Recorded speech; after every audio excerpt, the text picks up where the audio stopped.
Kalinga Web Media Insight presents breaking news.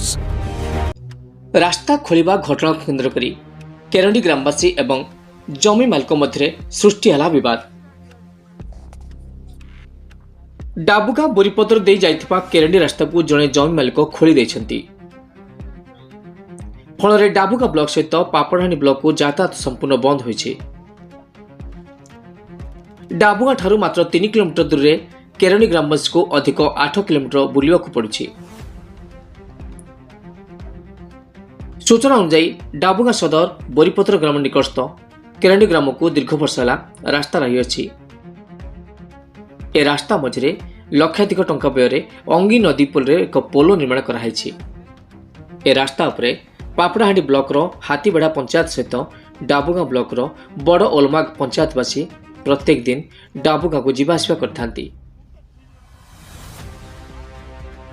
School छात्र छात्री सहित सरकारी कर्मचारी व्यवसाय पर निर्भर करी चलुवा ए लोकंकर प्रमुख मार्ग थिला। तेबे बोरीपत्र ग्रामर जड़े चाषी जमी रे एही रास्ता निर्माण होइतिबारु चाषी जनक बहुबार रास्तार गतिपथ बदलू चेष्टा करथिले किंतु सफल होनथिले। फल चाषी जनक अपराह्न रे केरंडी अंगी नदी पोल निकट रास्ता खोली दैथिबार जଣା पड़िछि।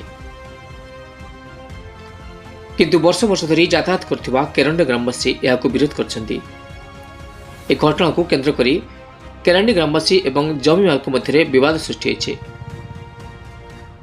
डाबुगा पुलिस हस्तक्षेप रे अस्थायी भाव में किछि दिन पई रास्ता समाधान होइछि। वर्तमान देखिବାକୁ बाकी रहिला ए रास्तार स्थायी समाधान केबे हबो।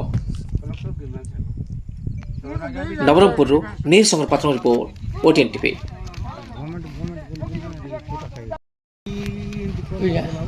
बुझा जाएगा फार्म हाउस